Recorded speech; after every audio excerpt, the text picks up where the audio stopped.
All right, we've got folks with us that registered today from, I think, 7 different states. And there are about 50 to 60 people that registered. And looks like 19 have joined us so far. So there might be some people trickling in, but we'll go ahead and get started here since it's a little after 10. So I noticed on the list of participants that some of you have attended some of our prior virtual field tours this year. So you probably already know that this is the 6th field tour in a series of 9. So we're over halfway finished with the series, and you can see at the bottom there's a link to the website, and one of my colleagues here will share it in the chat box. But all of these are going to be recorded or are being recorded and archived on our website for later viewing. So you can feel free to share that with anybody who isn't able to join us today. And I'd like to acknowledge all of our sponsors. Our project, the Dry Farming Project here, has grown a lot this year, and that's because of all of the support and collaboration that we've had with our partners. So today's field tour is going to be on our bean variety trials, and Lucas Niebert has taken a huge lead in that and expanding it this year, and has invited some participation from farmers that he'll share about, and has been working with the vegetable breeder at OSU, Jim Myers, who I think is also going to join us today. So Lucas, I'll hand it off to you here. Hey, thanks, Amy. Can you all hear me all right? Yes. All right. Well, yeah, thanks for coming to the virtual field days on bean variety trials. And today we're going to just present what has been happening in the field so far with our beans, give you an outline.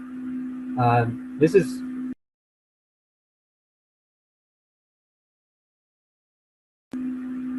can you hear me?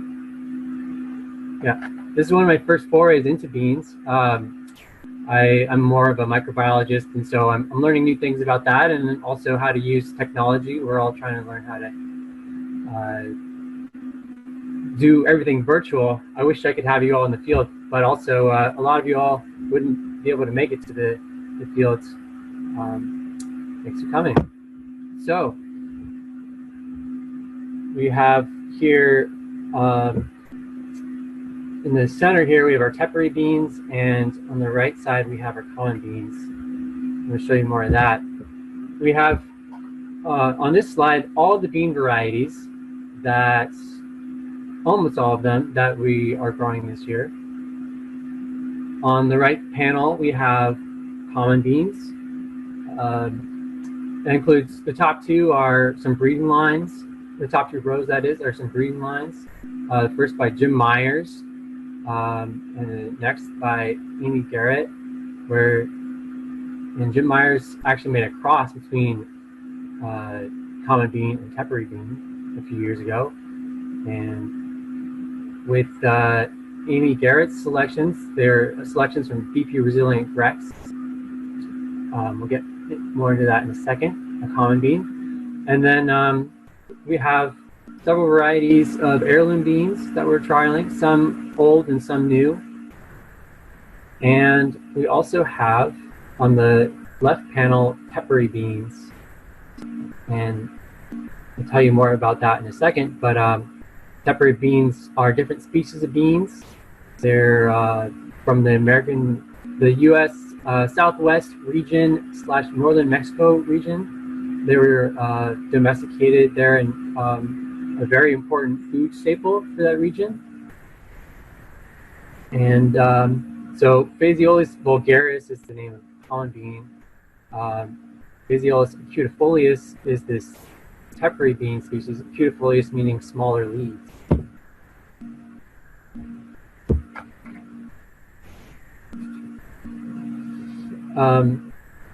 Yeah, here's just a close-up of the Tepary bean. On the right panel, you can see Tepary beans and common beans growing together in the field.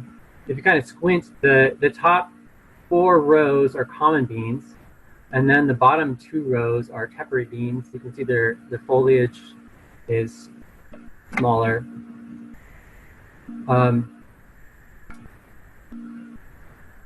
Next slide.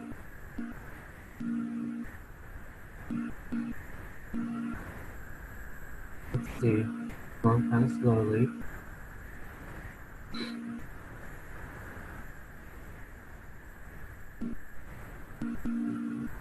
Excuse me while the slide is taking a minute to load. There we go. So we have, first I want to feature Amy Garrett's Beefy Resilient Grex selections. And this top picture is Beefy Resilient Grex. It was produced by Carol Deppy from Fertile Valley Seeds. It's an open source seed initiative pledged variety. It's productive and determinate bush bean. That was a cross that Carol made between Gaucho and Black Mitla, which is considered a Tepary by some, but by science it appears to be a common bean. Regardless, it's very hardy and productive. See if we can get this video to work.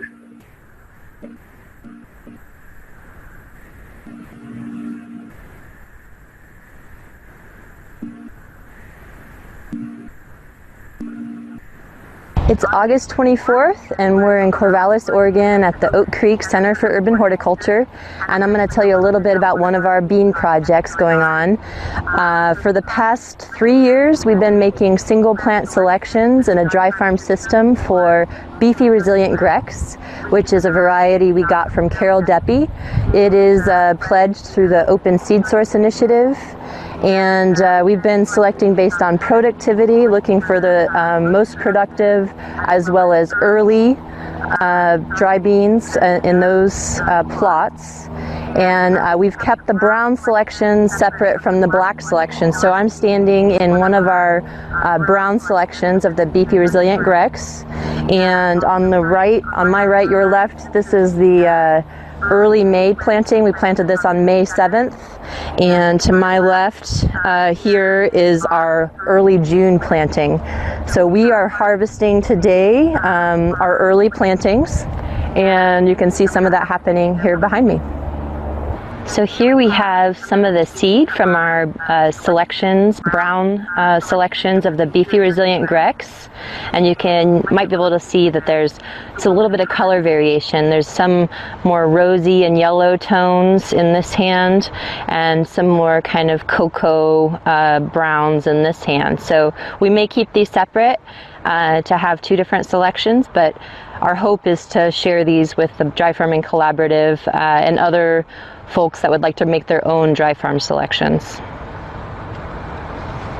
Beans, beans, beans, beans, beans, beans, beans, beans, beans, beans, beans,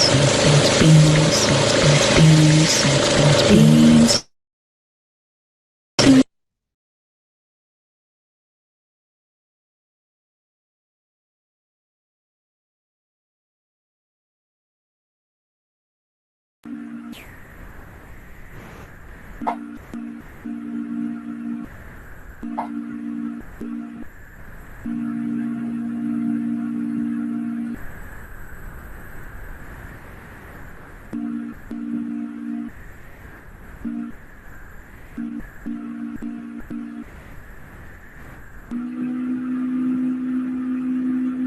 All right, so yeah, that was a taste of the Beefy Resilient Grex selections, and also my very amateur video editing. And that song was pulled from YouTube, and that was also featuring a bean thresher that we've been using, and that's been a really important aspect of our bean harvest. And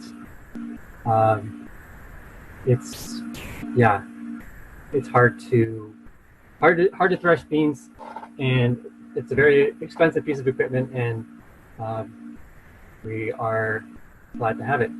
So moving on to the heirloom pond beans, we have going to kind of read through these like a book from left to right.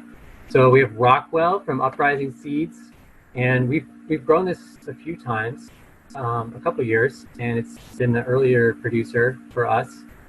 And we wanted to grow that again, see how it does compared to the others. Whipple, we've grown the most of. It's introduced to the Willamette Valley in the 70s from the Whipple family. It's, as you can see, a slightly larger bean. It's delicious. We have also 4 new beans this year that we're trialing. This is in collaboration with Novik. These ones were at the recommendation of Lane Selman, who works with Novik, and Rosa De Luca. By the way, all from Uprising Seeds. Rosa De Luca is an Italian heirloom, Arc of Taste heirloom. Marfax comes from New England area. It's it was a staple in Maine as early as the 1930s. Solfino is another Italian heirloom that has sort of a creamier texture. And then Hungarian rice bean is a interesting bean. You can see how small it is. It almost looks like rice. It's seems to be related to another Italian bean called or a French bean called flageolet vert. So yeah, these are our common beans that we're trialing this year. And then we have the Tepary beans, and Sacaton Brown in the bottom left here, in the bottom left corner of the panel, is a brown Tepary bean that we trialed last year, had great success with. It has also been locally grown here for a couple years by Adaptive Seeds. It's an Arc of Taste heirloom as well. It has a lot of potential in the Willamette Valley, and we wanted to see how the other beans would, the other Tepary varieties would compare to it. So we also have blue speckled Tepary on the right center, and that one, the beans came from various sources, and the beans are not supposed to look brown. They're kind of actually scorched in that picture. They're supposed to be mostly just mottled blue. It's the most common Tepary bean you can find commercially. It appears it's in the most seed companies. And then we also had available this variety called Tars Tep 22. It's a breeding line of white Tepary, and Jim Myers had grown this before, and so we had extra seed. So the ones in the yellow, we actually had enough seed to share that with other growers around Oregon. We have about a dozen growers who are trialing these 3 varieties. And Tim Porch has been selecting for tolerance of high temperature and drought stress, and bacterial blight resistance, seed weevils, and also for more erect architecture. So all the ones that say TEP, they're from the Tim Porch Breeding Project through USDA, ARS. TEP 32 on the bottom right, we also grew a little bit of. And then TEP 23 and 93, the black and mottled ones in the top row, those are still being developed, and we're evaluating them this year. And we tried a handful of other varieties, but we had less seed of that. Also, we had a couple from Maricopa, Arizona, called White and Brown. They were developed by Mike Sheedy at the University of Arizona, and they've been sort of just mass selecting the beans for drought tolerance and better seed size. And we also have in the ground Chiapas speckled, which is a variety from Chiapas, Mexico. And yeah, it's interesting also what Richard Pratt's group is doing in University of New Mexico is using Tepary beans as a forage crop. Cattle can graze on it, it's drought tolerant. Multiple animals can graze on it. It's drought tolerant and also happens to produce high protein seed. So moving back a year, this is some results that we got from the 2019 variety trials, where we trialed 3 of Jim Meyer's breeding lines. That's JM1, 2, and 3. Trialed the Rockwell, RO. SA is Sacaton Brown, so there's our Tepary. And then Whipple is WH. And so we trialed it at a couple different sites. Peoria in the red, Vegetable Research Farm in the blue, and our plot sizes were 100 square foot. And as you can see, they're all relatively comparable in yield. We did have lower Tepary yield, particularly at a Peoria farm, and that had a lot to do with germination. So one of the issues that we're finding with Teparys is you really have to plant them when the soil is warm. They are, desert adapted. So that's one thing that we've been observing. And we have some preliminary results to show you later about how our Teparys germinated this year. And so moving back to this year, we did bean variety trials, kind of a large side project. Both these fields are dominated by corn, and actually the corn virtual field days are in 2 weeks. So if you want to know more about dry farm corn, then please attend that. But these white arrows show where the beans are in the white rectangles. So we grew it at two sites, and we grew them in smaller plot sizes, just single 20-foot row strip plots, 6-inch spacing, so fairly wide spacing. And then we planted it a little on the later side this year, first week of June, and we thought it would be interesting to compare the irrigated versus dry farm yields of the common bean varieties. And it's generally not advised to irrigate Tepary beans because they'll just keep on growing. But so we ended up only dry farming Tepary beans this year in our trials. But I think there's plans to be some exploration of irrigating Tepary beans in the future. You can see right here in the aerial picture of Lewis Brown, you can pretty much guess the left side is dry farm, the right side is irrigated with overhead irrigation. We did about 1 inch a week there, and we cut off the water in the middle of August.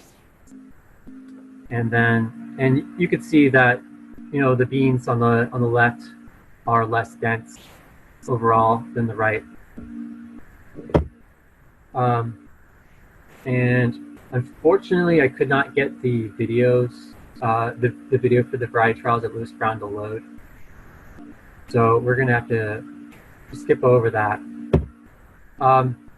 We do have some preliminary findings on Tepary bean germination. So I mentioned SeedLinked. So this is an important app that is in development and increasingly being used just to facilitate variety trials, and different groups around the country are using SeedLinks. Seed companies are using it, and it really facilitates growers to just kind of rate different traits they see in whatever variety trial that they're conducting, and so it just uses the star system. It's not quantitative; it's more qualitative, but given enough participants, really qualitative data can turn out to be just as informative as quantitative data. So we don't have the percent germination numbers here, but we have a good indication of how well they're doing. And as you can see, generally, Pacific Northwest growers struggling a little bit with germination of these varieties. The seed quality, I can say that the blue speckled Tepary seed quality was not great. However, Sacaton Brown Tepary, which by the way has been grown here in the Willamette Valley for a couple generations, did seem to have better germination. And then overall, this time, presently, the overall rating of these varieties is kind of here as it stands. Some respondents included vigor in their overall rating and disease resistance. So that's where we're at right now with our seedling variety trials with Tepary beans. And then here's a graph of the stands at harvest of Tepary beans. And so that's on the y-axis.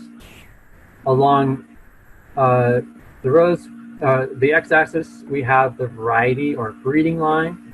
So it's just an abbreviation, but we have BS is blue speckled, then Chiapas is Chiapas is another blue speckled Tepary. Maricopa Brown is MB, and we only have one data point for that.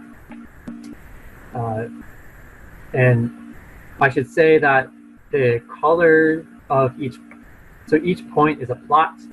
The color of the plot corresponds to the site in which that plot was grown. And so, Maricopa Brown was only have one plot at Lewis Brown, so it's not a lot of information to go off of. But Sacaton Brown SB, we have multiple plots from multiple sites, and these boxes kind of represent, an estimation of, if these are truly random distributions, statistical data, like where approximately like the mean distribution would be, of this variety.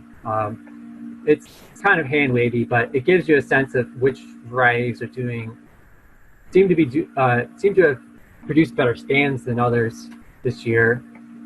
So the ones at top, Sacaton Brown, T23, which was the black Tepary bean from Tim Porch, and T93, the mottled Tepary bean from Tim Porch, and also T32 up there, even though it's only one data point. So we're starting to get a sense of which varieties are maybe better able to germinate, and that seems to be a key factor here in the Northwest. And it's also an opportunity to just start selecting within the variation of the varieties, those plants that do germinate at cooler temperatures, so we can be starting to breed them to this location, because they do really lend themselves well to dry farming. It's really interesting how it's such a different region, but they seem to be pretty successful here in the Pacific Northwest.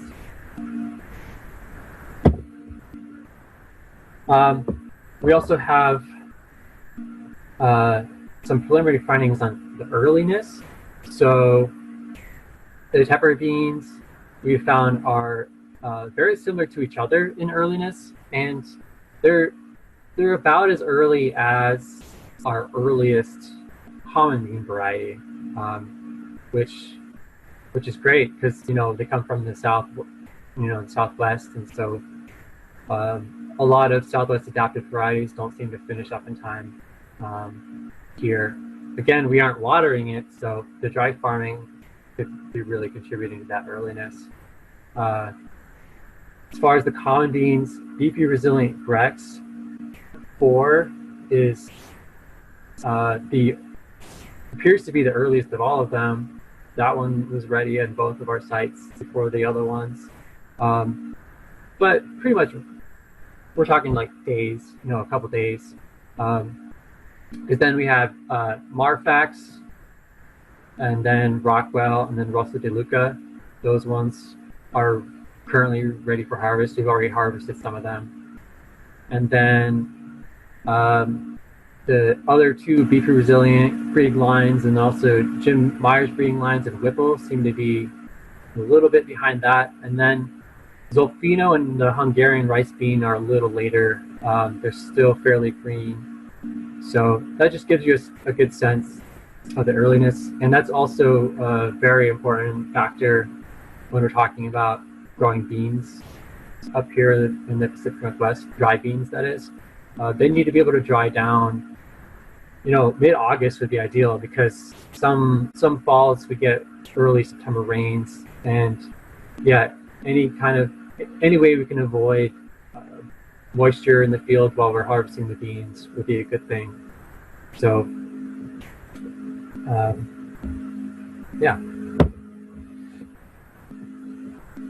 then there's also the factor of dry farm versus irrigating the dry beans. And this is at Lewis Brown Farm again. And this is a picture from late July. And you can see that the irrigated beans are filling out more. Yeah, currently they're really filled out, and the weeding in the area has been really challenging. The dry farm section is a lot more clear. The rows are more amenable to cultivation for a longer period of time. And so, I think, I'm sure some of you have been asking some questions already, but I really think that another thing we could discuss today is dry farming versus irrigating dry beans, and also potentially intermediate irrigation or strategic irrigating at certain times. I've already alluded to some of this, but benefits of dry farming of dry beans would be less weed pressure, earlier maturity, less lodging, less mold issues. The lodging has to do with the plant size, and the mold has to do with, somewhat into that earliness. You start getting more moisture into the fields while the beans are maturing, and that becomes a problem with, and dry farming really mitigates that.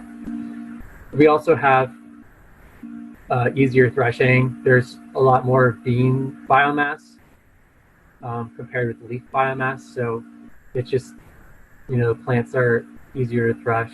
You can put it in a bean threshing machine more easily with less extra waste. And then costs, we have observed last year when we grew irrigated versus dry farm Whipple beans. We did just Whipple irrigated dry farm comparison last year. We saw a yield reduction of 60%. So the dry farm beans grew, they produced a yield that's 40% of what was potential that they could potentially produce with irrigated. In addition, you have to be worried about a reduced stand. So what we've been doing is watering the beans in, but if you don't have access to that irrigation, then you're really relying on the soil moisture being just right and the soil temperature being just right, and at the same time, which is not an easy feat to achieve in the early, in the early summer, late spring of the Northwest. So, and then timing is more important for that reason. And then also, I've talked to some folks, and I haven't confirmed, but root nodulation in dry beans seems to be less in dry farm situations, and so you're more reliant on fertility to be on in the soil. Also, just dry beans are shallow rooted, and so the moisture leaves the soil pretty quickly. So any fertility that the beans can access more quickly and readily early in the season would be good. And about yield reduction, yeah, I talked to bean farmer Al Dong, and he mentioned that a couple strategic waterings in July, you can bump up the yields like 20% up 20% per watering. So that's something to consider. And so yeah, that's it for the presentation here, the presentation end of things, and I'd love to open things up for questions. Are there any questions? Great, thank you, Lucas. Well, yeah, if you want to enter your questions in the chat box, we can go ahead and field those in the order that we receive them.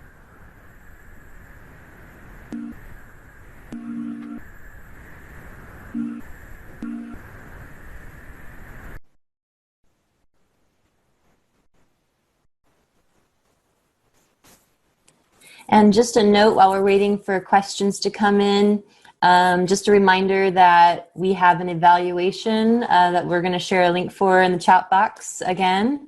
And if the sound or the video didn't come through clearly for you during the presentation, hopefully the recording maybe captured that more clearly. We've discovered that with some past presentations that the recording is sometimes more clear than the live. So yeah, Cassandra just shared the evaluation link in the chat box, and we don't have any questions so far, but we can hang out for a couple minutes. Okay, looks like we have a question from Bonnie, Lucas. She missed really looking at the slide. Is the Tepary 23 available for farmers at this time? Seems like it performs well, and she would be interested in it. Do you know about Tepary 23 and its availability? We need you to unmute, Lucas. Thank you. Yeah, here's the slide. So Tepary 23 is currently in development, and so it's not available right now. And yeah, unfortunately, there's very few black bean varieties, black Tepary bean varieties that are commercially available. This one right next to Tep 23, that was from the native seed search, and that had really poor field germination. I don't know if we'll recover any of that. So unfortunately, that we don't have much readily available black Tepary bean at this time, but there are some you could find at native seed search and try in your farm. She corrected, Lucas. She meant 22. Is 22 available? Yep, 22. Yes, that is available. That will be available from the Dry Farming Institute this year. I'd say it produced really well, so we have a good amount of it. So, yeah, Amy, do you have an idea of how that would go through the Dry Farming Institute? Yeah, we're still getting the website set up for the Dry Farming Institute. There's an echo. Would you mind shutting off your mic? Yep. So we'll announce availability once we have finished harvest, probably on the Dry Farming Collaborative email list and Facebook group. So we'll let you know as soon as we know how much we're going to have available and how we're going to get that to people who are interested in growing some.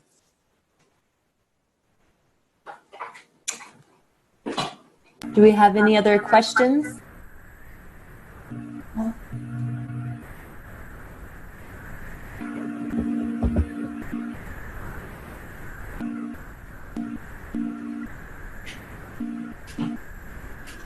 Be curious if anybody has any varieties that they've dry farmed and would like to share that in the chat box. I'm sure I'm interested, and we're all interested in hearing about other varieties, because as you can tell, We've only had a handful of varieties that we've trialed dry farmed here in Western Oregon with Lucas, but there's a lot of other varieties out there. So if there's any varieties you'd like to share about in the chat box, please do so.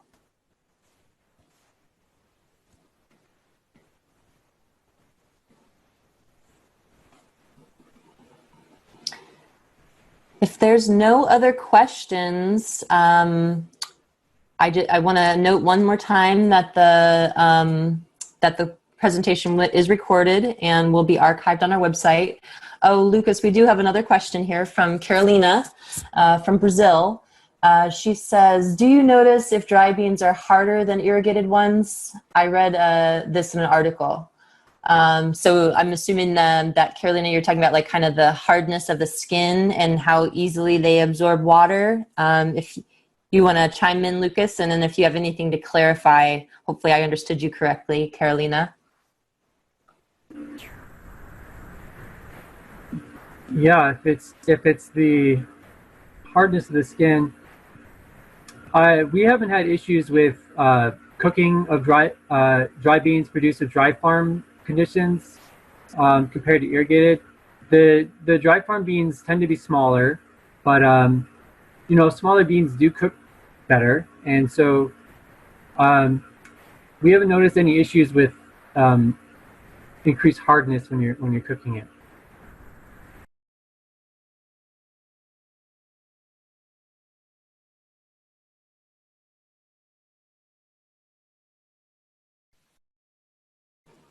Carolina said, thank you, Lucas.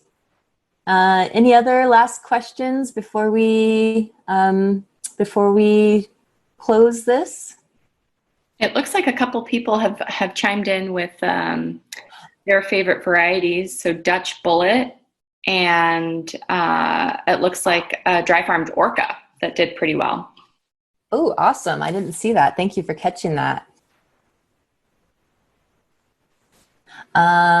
Yeah, I had not heard of Dutch Bullet. I'm excited to try that one. Thank you, Sarah.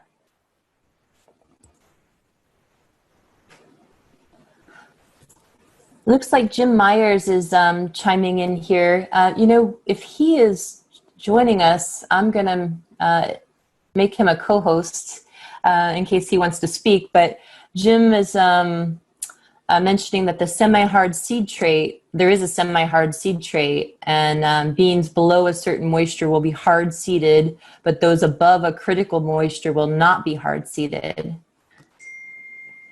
And Jim, if I just made you a co-host, if you want to elaborate on that at all, you can unmute yourself and say a bit more if you'd like. Hi, sure.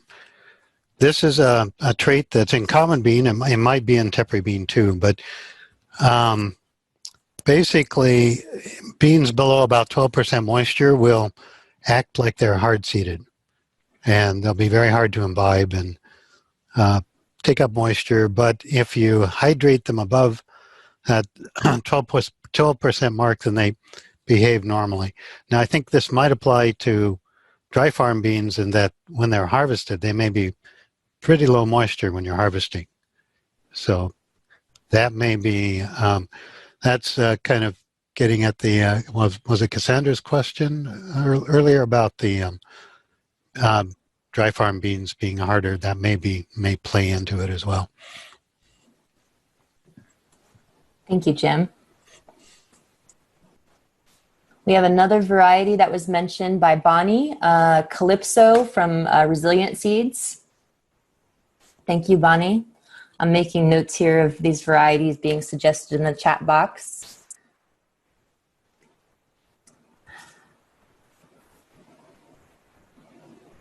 Any other closing comments from presenters, Lucas or Jim? Any other final notes on dry bean varieties and dry farming of dry beans in general?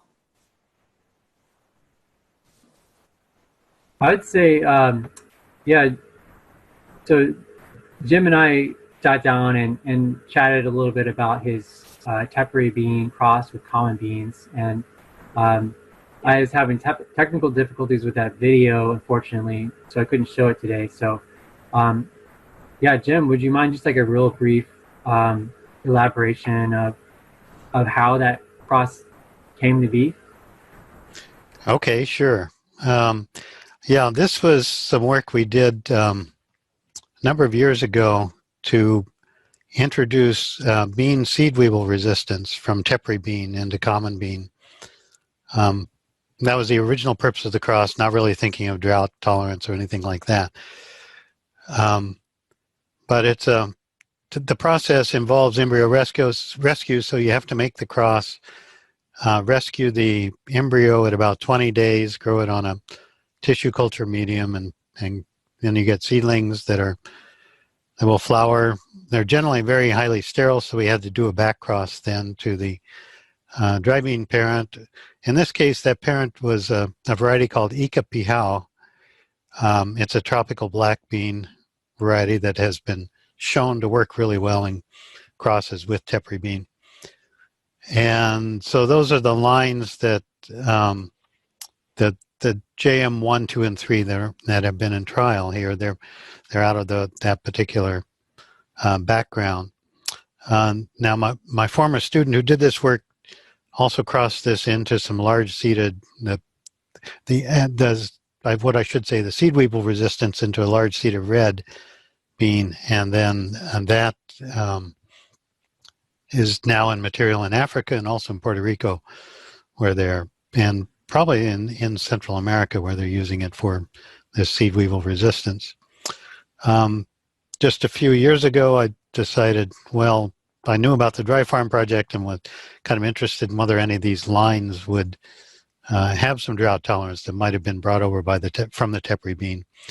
And so we grew them out 1 year, picked out the ones that had the best seed production, and so those are the JM1, 2, and 3. And that original year of selection was under dry farm conditions with them.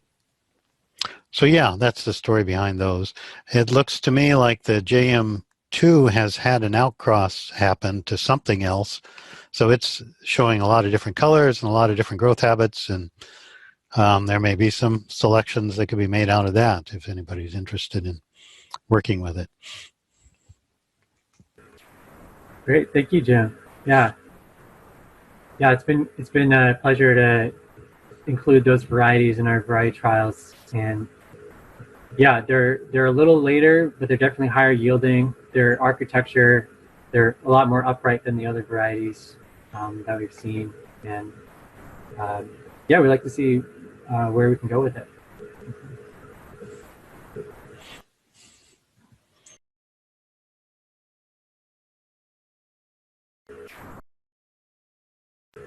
Amy, are you trying to say something? Yeah, I was just going to say, if there's no other questions, we have the website linked in the chat box as well as the evaluation. And if there's any follow-up questions, you can feel free to get in touch with us. But thank you, Lucas and Jim, for your work on dry farm dry beans. And we'll look forward to hearing about the results this winter. Stay safe, everybody. It's kind of smoky out here in the valley, so stay safe and take care.